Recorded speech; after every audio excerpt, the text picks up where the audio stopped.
Friends and welcome to Recon online classes. दोस्तों, इस corona pandemic में रेकॉन टीम पूरी तरह से स्वस्थ है एवं आशा करती है कि आप सभी लोग भी पूर्ण तरह से स्वस्थ होंगे और पूरी प्रिकॉशन ले रहे होंगे सो डैट कि इस पेंडेमिक का असर आप लोगों पे मिनिमम हो। दोस्तों, आज जो वीडियो हम लोग आपके लिए लेके आए हैं वो है कि किस तरीके से आप अपने कॉम्पिटिटिव एग्ज़ाम की प्रिपरेशन को इम्प्रूव कर सकते हैं। क्या चीज़ें ज़रूरी हैं जो आपको फॉलो करनी है जिससे कि आपको तुरंत पता चले कि आपकी प्रिपरेशन राइट डायरेक्शन में जा रही है और आप अपने गोल को अचीव कर सकें। अगर दोस्तों आप इन 7 स्टेप्स को फॉलो करते हैं तो आई कैन एश्योर यू कि आप सक्सेसफुल होंगे ही।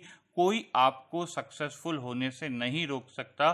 किसी भी सिविल कॉम्पिटिटिव एग्ज़ाम को आप ले लीजिए, चाहे वो गेट हो, चाहे इंजीनियरिंग सर्विसेज या आपके स्टेट के पीएससी एग्ज़ाम्स हो, आप सभी को क्वालिफाई कर लेंगे। लेकिन आपको ये 7 स्टेप्स को फॉलो करना होगा और जिस सीक्वेंस में मैं आपको ये 7 स्टेप्स बताऊंगा उसी सीक्वेंस में आपको ये 7 स्टेप्स फॉलो करने हैं। ये बहुत इंपॉर्टेंट है दोस्तों। मोस्ट ऑफ द स्टूडेंट से अगर पूछा जाए कि वो तैयारी कैसे करेंगे कॉम्पिटिटिव एग्ज़ाम की, तो वो एक ही आंसर देते हैं कि हार्ड वर्क करना है। इट इज़ वेरी इंपॉर्टेंट कि हार्ड वर्क करना है, लेकिन कैसे, क्या स्टेप्स रहेंगे, किस तरीके से आपकी अप्रोच होनी चाहिए कॉम्पिटिटिव एग्ज़ाम को लेके, ये मोस्ट ऑफ द स्टूडेंट को नहीं पता होती है और ना ही ऐसा कोई गाइडेंस होता है जो उनको ये बात बता सके कि किस तरीके से तैयारी करनी है। तो आज के वीडियो में हम इन 7 स्टेप्स को 1 बाय 1 डिस्कस करेंगे और मेरे को पूरी उम्मीद है दोस्तों कि आप instantaneously just after finishing this video आप इन 7 स्टेप्स को फॉलो करना शुरू करेंगे और आपको रिजल्ट्स दिखने लगेंगे विद इन 7 to 10 डेज। तो दोस्तों, इन 7 स्टेप्स को फॉलो करिए and see the magical result. तो मैं आपको 1 बाय 1 सारे स्टेप्स बताऊंगा और ये भी समझाऊंगा कि वो स्टेप्स में आपको करना क्या है इन डिटेल। तो सबसे पहला स्टेप जो दोस्तों आपको करना है वो है फर्म डिसीजन। ये बहुत ही इम्पॉर्टेंट चीज़ है कि आपका डिसीजन स्ट्रांग होना चाहिए। मैं बहुत से स्टूडेंट को देखता हूं दोस्तों जो कंफ्यूज ही होते हैं कि उनको करना क्या है। This is the first basic need कि आपका डिसीजन एकदम फर्म होना चाहिए। मोस्ट ऑफ द स्टूडेंट 1 महीने, 2 महीने या 3 महीने की तैयारी के बाद गिव अप कर देते हैं और ये मान लेते हैं कि अब हमसे ये तैयारी नहीं हो सकती। तो ये एक बहुत बड़ा इशू है जो आपको सबसे पहले एड्रेस करना है। आपको अपने ऊपर कॉन्फिडेंस लाके ये डिसीजन लेना है कि I can do it. Okay, this is the most important part कि आपका डिसीजन फर्म होना चाहिए एटलीस्ट 2 इयर्स के लिए। मैं सही बता रहा हूं दोस्तों। आप एक बहुत बड़े कॉम्पिटिटिव एग्जाम की तैयारी कर रहे हो, अप्स एंड डाउन्स हमेशा आएंगे। बहुत बार ऐसा लगेगा कि ये चीज़ मुझसे नहीं हो सकती, डिफ़िकल्ट फेज़ आते हैं लाइफ में। लेकिन जहाँ पे जो स्टूडेंट अपने उस डिफ़िकल्ट फेज़ को क्लियर कर लेता है, अपने आप को मोटिवेट रखता है, वो फाइनली सक्सीड हो जाता है। तो दोस्तों, पहला स्टेप आपको ये लेना है कि आपको फर्म डिसीजन रखना है। तो दोस्तों, ये आपके फाउंडेशन का काम करेगा। This is your foundation. अगर फाउंडेशन स्ट्रांग होगी दोस्तों तो आप समझ सकते हैं एज ए सिविल इंजीनियर कि ऊपर का स्ट्रक्चर फर्म और स्ट्रांग रहेगा। तो आपका डिसीजन जो फाउंडेशन है उसको स्ट्रांग रखना है कि I can crack any civil competitive exam, वो चाहे गेट हो या इंजीनियरिंग सर्विसेज या पीएससी का कोई एग्ज़ाम। ये फर्म डिसीजन आपके दिमाग में पूरी तरह बैठना चाहिए। अपने ऊपर आपको पूरा कॉन्फिडेंस होना चाहिए। And for this I advise you कि आपकी प्रिपरेशन का जो पीरियड है उसको एटलीस्ट 2 साल रखिए दोस्तों। डोंट टेक डिसीजन इन हरी कि 2-3 महीने हो गए कुछ हो ही नहीं रहा है, ये तो मुझे समझ में नहीं आ रहा है, बहुत टफ है, इंजीनियरिंग सर्विसेज या गेट के क्वेश्चंस तो मेरे से लगते ही नहीं है, कुछ समझ में नहीं आ रहा है, और आप स्किप कर देते हैं और किसी और चीज़ की तैयारी करने लगते हैं। तो इस चीज़ को छोड़ दीजिए। धीरे धीरे आप देखेंगे कि आपको सब कुछ समझ में आने लगेगा और आपकी चीज़ें आसान हो जाएगी। तो पहला स्टेप जो है दोस्तों वो है कि आपको फॉर्मली डिसाइड रखना है कि मैं सिविल कॉम्पिटिटिव एग्जाम की ही तैयारी करूंगा। इस समय आप एमबीए की तैयारी भी साथ साथ मत करिए, ये बहुत बड़ी गलती स्टूडेंट कर देते हैं। वो एमबीए की तैयारी करते हैं, बैंक के एग्ज़ाम्स की तैयारी शुरू कर देते हैं साथ में, या अपने स्टेट का जो नॉर्मल पीएससी एग्ज़ाम होता है, ओके, या यूपीएससी के एग्ज़ाम होते हैं, उनकी तैयारी शुरू कर देते हैं और साथ में सिविल की तैयारी भी करते हैं। तो दो नाव पे अगर आप पाँव रखेंगे तो आप हमेशा गिरेंगे दोस्तों। पुरानी कहावत है, वो यहाँ पे भी लागू होती है। तो आई एडवाइज यू कि आप फॉर्मली सिर्फ सिविल पे कंसंट्रेट करें, अपना फोकस सिविल इंजीनियरिंग एग्जाम्स पे रखें और इसी की तैयारी करें। ये बहुत इम्पॉर्टेंट चीज़ है, फर्मनेस लाना अपनी डिसीजन में कि मैं जब तक ये एग्ज़ाम क्रैक नहीं कर लेता दूसरी किसी चीज़ के लिए सोचूंगा भी नहीं। ये बहुत इम्पॉर्टेंट है। चाहे आपके दोस्त किसी और एग्ज़ाम की तैयारी शुरू कर दें, पर आपको फर्म रहना है कि मैं सिर्फ सिविल कॉम्पिटिटिव एग्ज़ाम्स की ही तैयारी करूंगा, वहीं पे जॉब लूंगा। उसके बाद अगर कोई मौका मिला then I will move to another part, but first I will get civil competitive exam, सरकारी job. Okay friends, so this is the first thing which you have to decide, and the minimum time जो आपको देना चाहिए वो 2 साल देना चाहिए। इसके पहले सक्सेस मिलेगी, डेफिनेटली मिलेगी, बट 2 साल के पहले इस डिसीजन से बाहर नहीं आ जाना है कि नहीं अब तो नहीं हो रहा है तो छोड़ दिया। नहीं, 2 साल तक आप फॉर्मली एक ही चीज पे डिसाइड रहिए, उसके बाद रिव्यू करिए कि गलती कहाँ हुई, ये सूटेबल है या नहीं है, या कुछ और करना है तो। बट 2 साल तक तो आपको फर्म डिसीजन रखना पड़ेगा कि आपको सिविल के ही एग्जाम में बैठना है और उसी के एग्जाम को क्लियर करके सरकारी नौकरी ले लेनी है। ये पहला स्टेप है दोस्तों। यहीं पे बहुत से स्टूडेंट फेल हो जाते हैं, इधर उधर हाथ पांव मारने लगते हैं और फाइनली कहीं पे भी नहीं पहुंच पाते। So this is the first step. Now I come to the second step.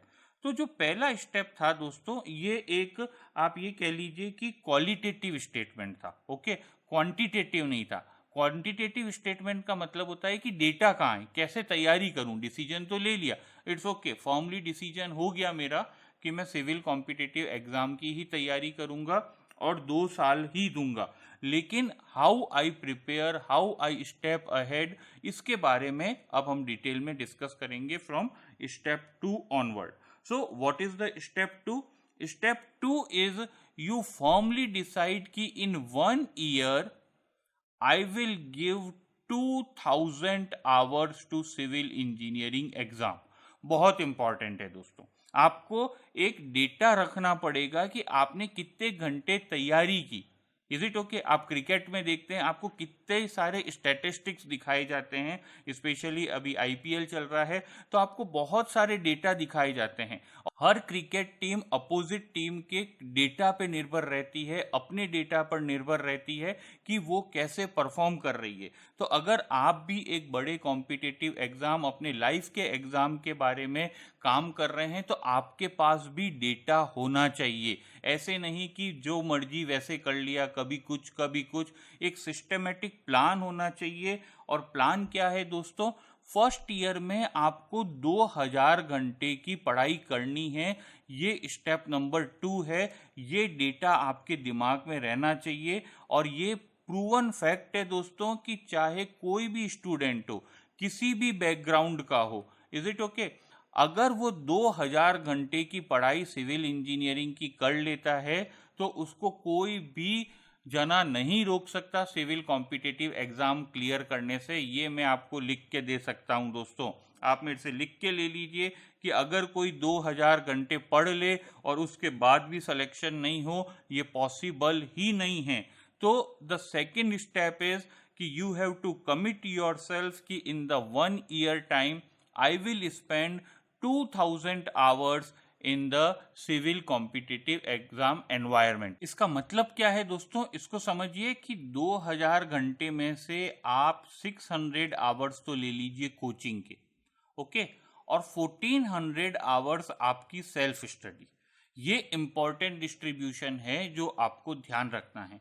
Recon civil academy दोस्तों अराउंड 600 आवर्स के वीडियो लेक्चर्स आपको प्रोवाइड कराता है जो आप घर बैठे देख सकते हैं at a very nominal price और सब्जेक्ट वाइज तैयारी कर सकते हैं। Is it okay? बहुत से फीचर हम लोग आप लोगों को देते हैं जिसकी चर्चा मैं यहाँ नहीं करूंगा, आप हमारी वेबसाइट पे जाके देख सकते हैं या फिर नीचे दिए गए व्हाट्सएप नंबर पे भी हमसे कांटेक्ट कर सकते हैं। लेकिन 600 घंटे तो आपको कोचिंग को देने पड़ेंगे जो आपका बेस डेवलप करेंगे, आपको आइडिया देंगे क्या चीजें पढ़नी है, क्या चीजें नहीं पढ़नी है, कैसे पढ़नी है। Is it okay? और 1400 घंटे दोस्तों डबल टाइम आपको खुद देना पड़ेगा पढ़ाई करने के लिए, क्योंकि देखिए कोचिंग तो सभी को पढ़ाती है लेकिन हर कोई स्टूडेंट हर कोचिंग का टॉप नहीं करता।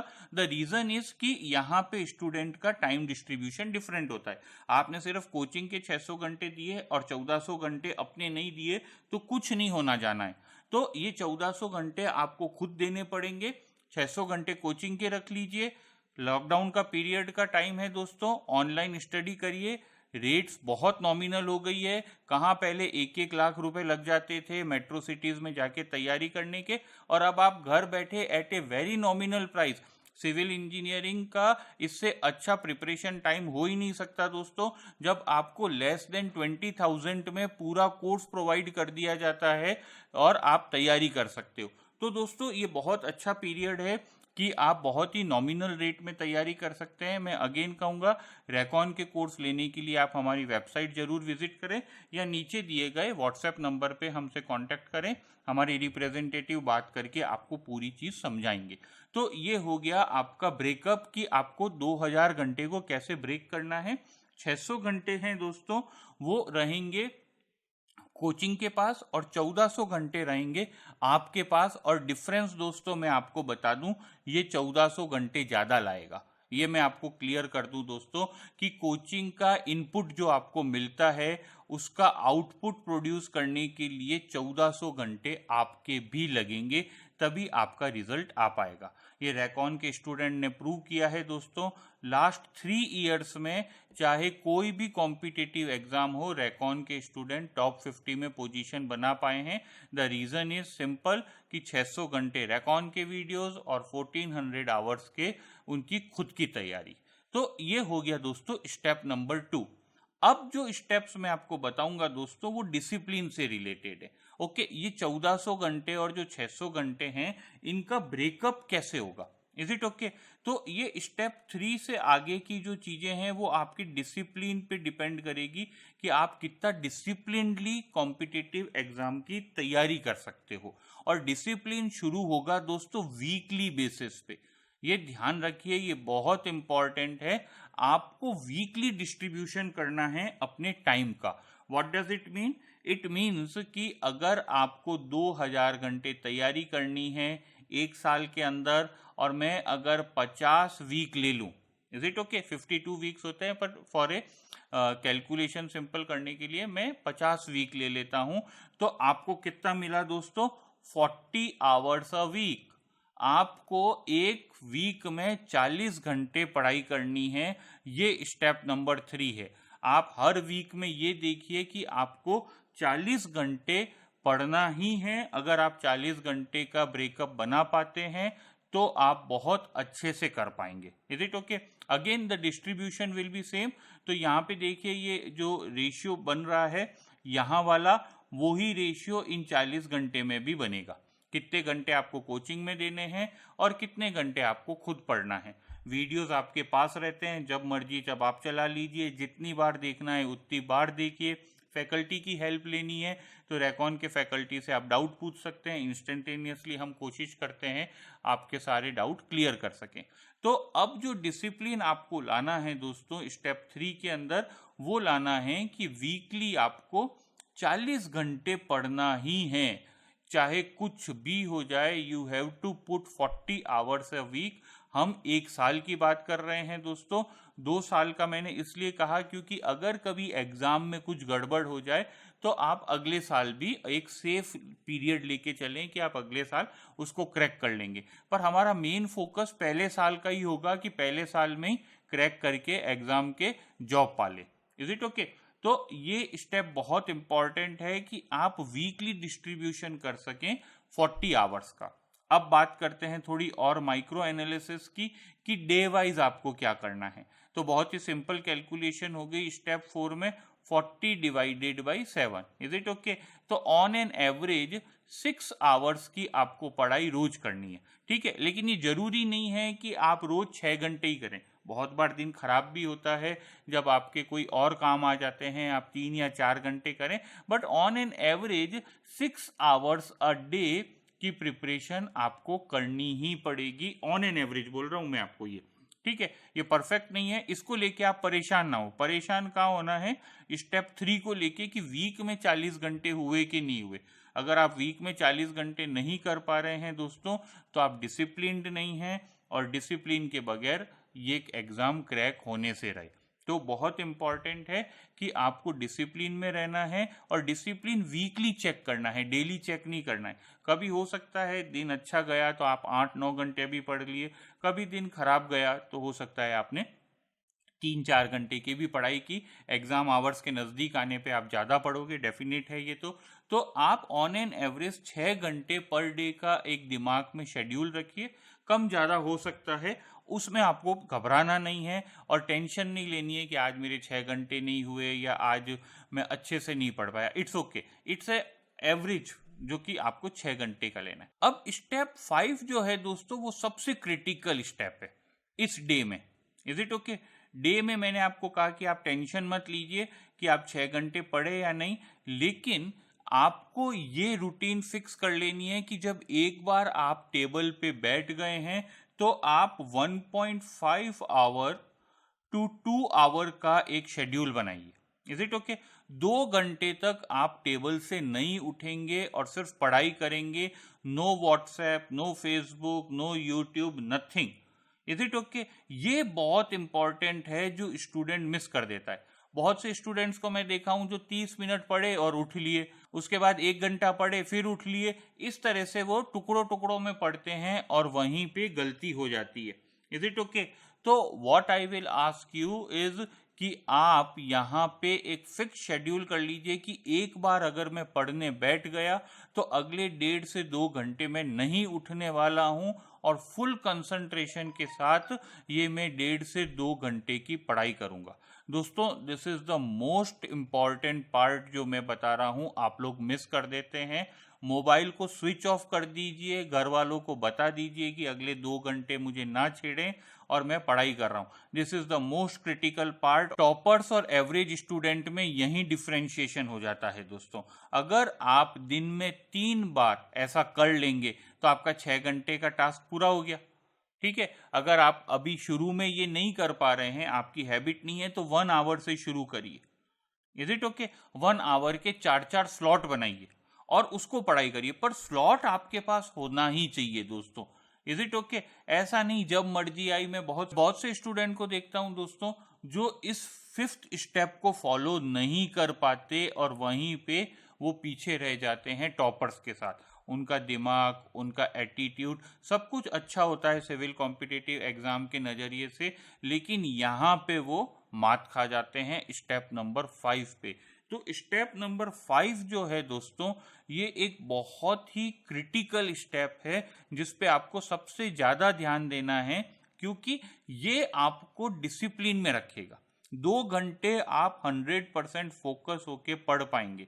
ये बहुत इंपॉर्टेंट है, मैं बार बार बता रहा हूं। इसको आप 10 दिन फॉलो करके देखो दोस्तों, आपको रिजल्ट मिलने लगेंगे, मैं गारंटी के साथ कह सकता हूं। 10 दिनों तक 2-2 घंटे के स्लॉट बनाइए। शुरू में अगर 2 घंटे के स्लॉट बनाने में दिक्कत होती है तो 1 घंटे का बनाइए, पर 1 घंटे फिर फोकस होके पढ़िए।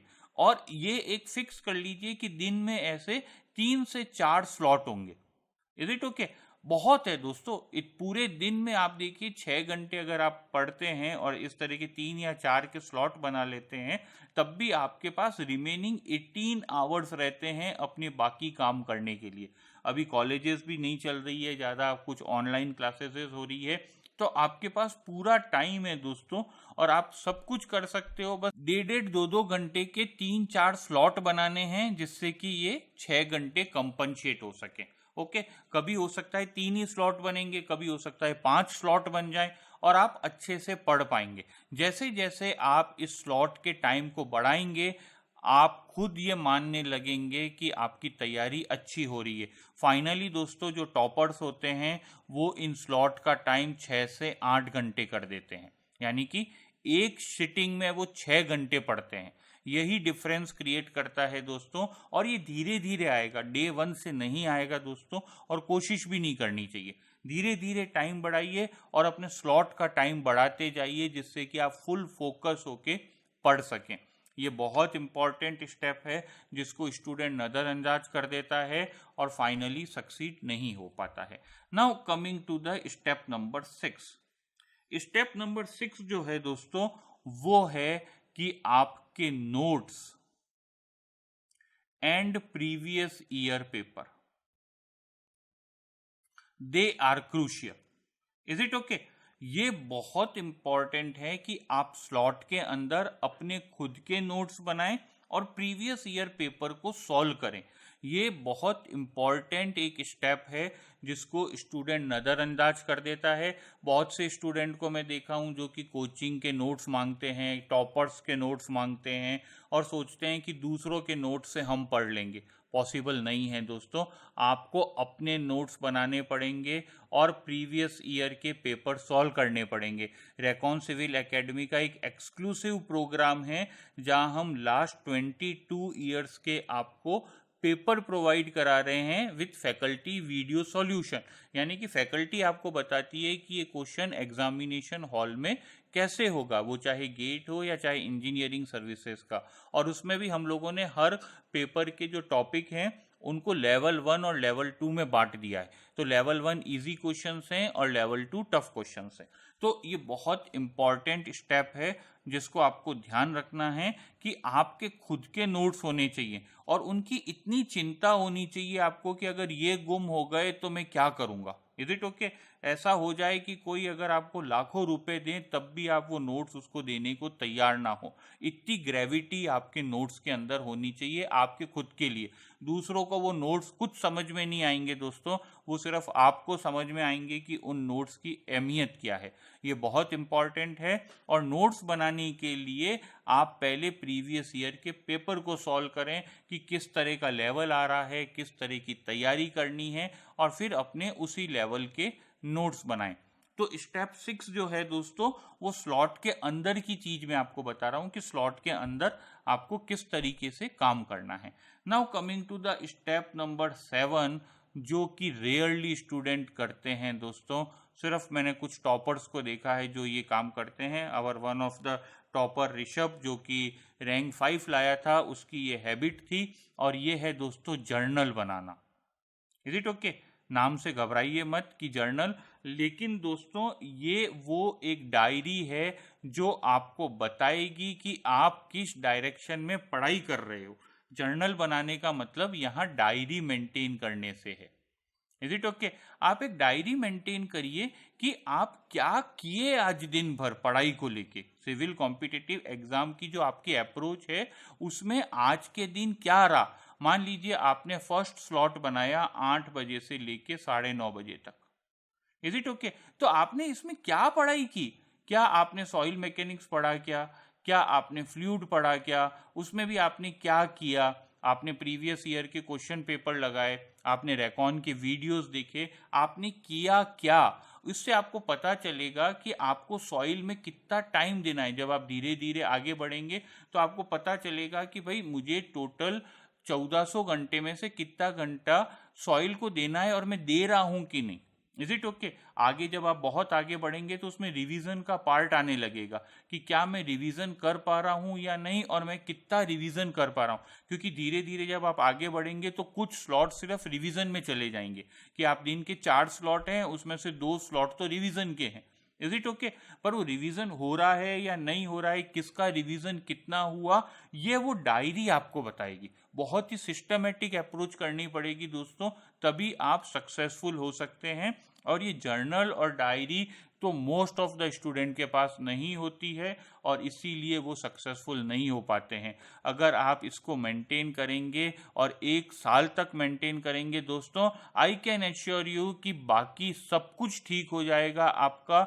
जस्ट आप इस डायरी को बनाइए, रोज लिखिए। कुछ नहीं किया, अपना फेलियर लिखिए कि आज मैं पढ़ ही नहीं पाया, अगली दिन आपको ये डायरी मोटिवेट कर देगी कि मुझे पढ़ना है। तो ये जर्नल या डायरी जो मैं बोल रहा हूँ, ये आप जरूर मेंटेन करिए कि आपके स्लॉट का टाइम क्या था, उस स्लॉट में आपने क्या पढ़ा और कितना पढ़ा। Is it okay? और उससे आपको धीरे धीरे पता चलेगा कि आप राइट डायरेक्शन में पढ़ रहे हो या नहीं। तो दोस्तों, ये 7 स्टेप्स जो मैं आपको आज बताया हूँ, आई कैन गारंटी फ्रेंड कि अगर आप ये 7 स्टेप्स को फॉलो कर लेते हो, no one can stop you. This is my promise to you कि 7 स्टेप्स को 1 साल तक फॉलो करना है, और उसके बाद देखिए रिजल्ट आपके सामने होगा और आप एक अच्छी सिविल जॉब लेके कंफर्टेबल लाइफ लीड कर पाएंगे। With that, thank you very much, keep enjoying your civil engineering and have lots and lots of fun in your life.